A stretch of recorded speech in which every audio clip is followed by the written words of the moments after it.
Bonsoir, Demier. Bonsoir. Ça Gamma. va? Je vais très bien et toi? Faut dire la blanche. Hein? Tu veux dire quoi? La blanche, c'est ce que ça veut dire. La blanche. Oui, Kiki. comme là. Ok. D'accord. J'ai deux histoires à raconter. Il y a une histoire qui est personnelle, bon, disons proche, et il y a une autre histoire qui concerne la sorcellerie dans une famille.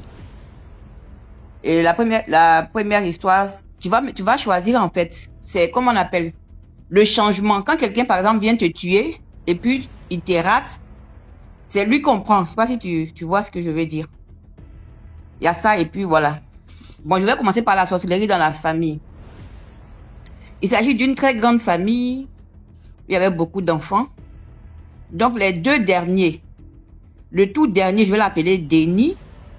Et son grand frère, je vais l'appeler Alain. Donc, dans les années 2000, 2003, Alain, lui, il vient en Europe pour se chercher. Sachant que Denis, lui, il est corps habillé. Donc, quand Alain, il vient en Europe, il est tellement content, il appelle son petit frère pour lui dire, ah, laisse l'armée, viens en Europe. Son petit frère lui dit non, que moi j'aime trop l'armée, je peux pas venir en Europe. Ah, c'était en 2003. Mais en 2007, ah, les choses se gâtent tellement pour Alain, il comprend pas. À la base, Alain, il est bouddhiste. Mais tellement ça mentait sur lui, ça mentait tellement sur lui que il est devenu chrétien. Donc, en 2007, il a commencé à parler à son petit frère Alain pour dire, ah, franchement, de la manière la famille est, il y a la sorcellerie dans la famille, tout et tout. Alain, lui, se disait que c'est parce que le gars est parti, il échoue, qu'il est en train d'accuser la sorcellerie. Donc, tellement c'était grave que c'était même ses frères qui sont restés à Abidjan, qui envoyaient l'argent à celui qui est en Europe. Jusqu'en 2011, le gars avait tout perdu, il n'avait même plus de papier. Alain avait tout perdu, il n'avait même plus de papier, rien du tout. Donc, il appelle son petit frère Dédi, il lui dit, tu sais, la sorcellerie, la maman est dans la sorcellerie. En temps, Denis, lui, sa copine à laquelle il était, avait fait une petite fille. Et le bébé avait 1 an quand la copine de Denis a laissé l'enfant chez la maman de Denis et puis elle est partie. Donc jusqu'en 2014, c'était trop compliqué sur Alain. Il appelle Alain et il appelle Denis, il dit Denis, maman et puis ta fille là, dans la sorcellerie. Donc Denis, tellement ça l'énervait, finalement, quand son frère l'appelait, il ne décrochait plus. Jusqu'en 2015, le papa des garçons est tombé malade. Et il fait appeler son dernier fils, qui est vraiment son ami. Et quand le fils va voir le papa à l'hôpital, le papa lui dit, ah, mon fils, tu es le dernier, c'est avec toi, je m'entends dans la famille. Mais je veux que tu dises à tes frères que si je meurs là, que chacun aille se chercher parce que votre maman, elle est terrible. J'ai tout fait, j'ai lutté, mais je n'en peux plus. Donc, franchement, j'aimerais que tu appelles tous tes frères et sœurs, vous faites une réunion pour que chacun aille chercher sa tête.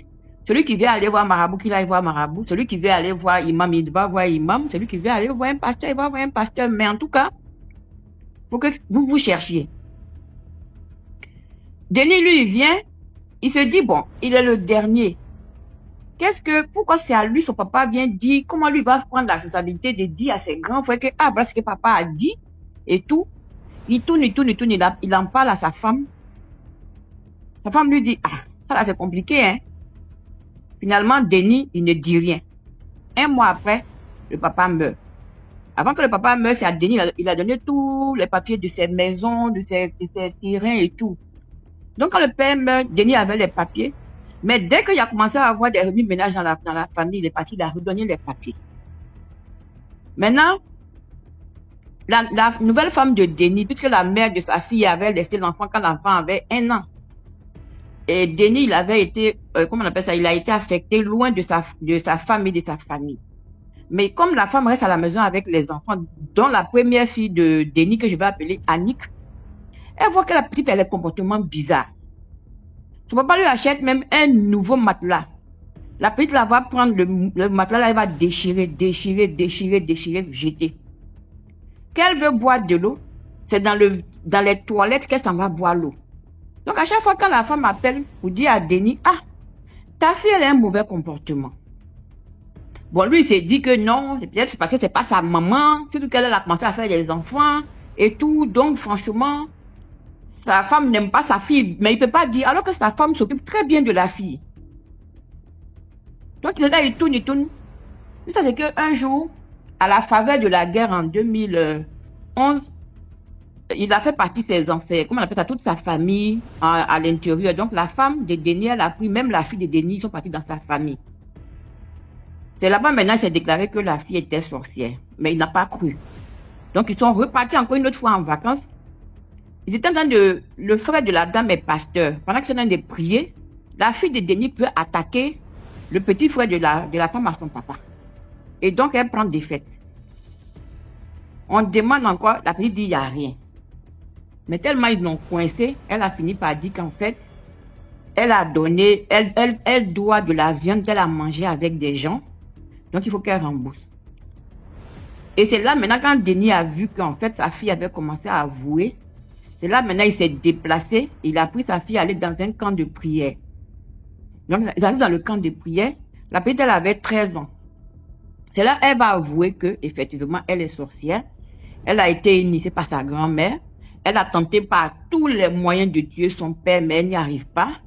Du coup, les 3 enfants que son papa a eu, la nouvelle femme, elle a initié les 2 petites filles. Et que, quand elle va boire l'eau dans le WC, là, en fait, sa grand-mère a fait un circuit parallèle par lequel elle fait passer du sang humain. Et c'est pour ça, la petite, quand elle veut boire, elle s'en va boire dans le WC. Donc, elle va boire dans le WC, là, c'est le sang humain qu'elle s'en va boire. Donc, maintenant, on lui demande, ah, ton oncle qui est en Europe, là, qui le fatigue? Elle dit non, que en tant le monsieur, quand il était en Europe, tellement ça n'allait pas chez lui, il a dû faire rapatrier sa femme et son fils. Il restait au moins 5 années à Abidjan. Et c'est pendant ce temps, la grand-mère a initié lui-même son propre fils. Donc, quand l'enfant est reparti en Europe, chaque fois que la grand-mère et la petite fille venaient maintenant en attaque en Europe ici, c'est lui qui ouvrait la porte. Donc, bref, c'est comme ça que la petite, elle a été délivrée. Mais par contre, la maman n'a pas été délivrée. Et le pasteur a insisté pour dire au monsieur, à Denis, de faire venir sa maman. Il dit, ah, lui, il a peur. Donc, comment faire déplacer sa mère pour aller jusque dans ce camp de prière? Donc, c'est tout ça, c'est resté. Alors qu'on ne peut pas délivrer une partie et puis laisser une autre partie. Mais au moins, on peut dire que ce qui a sauvé Denis dans tout ça, c'est que la femme avec laquelle il était maintenant, c'était une femme qui était une femme de prière.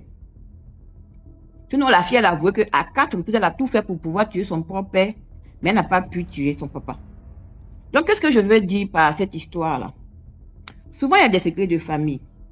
Denis, en fait, moi, je lui en ai voulu parce que ton père ne peut pas prendre la responsabilité de t'appeler pour te dire, ah, mon fils, va dire à tes autres frères que votre maman, là, elle est sorcière. Donc, si je meurs là, essayez de trouver des endroits pour soit aller à l'église, soit aller à la mosquée, mais essayez de vous protéger. Toi, tu gardes ça sur toi et tu n'en parles pas tu n'en parles pas aux autres. De sorte que eux, ils sont livrés et la vieille, elle ne fait que faire la razzia parmi ses enfants. Elle les a tous détruits, elle les a tous anéantis. Donc, qu'est-ce que moi j'aimerais dire? Si on vous fait confiance, par exemple, dans la famille, il faut en parler. Ou bien si vous ne pouvez pas en parler, peut-être déléguer un homme charismatique, un homme de Dieu, qui va venir peut-être délivrer toute la famille, mais tu ne peux pas garder le secret pour toi seul. Et puis, c'est quand maintenant on voit que ta fille même est dedans, que tu vas aller demander la solution. Donc voilà, c'était ma première histoire.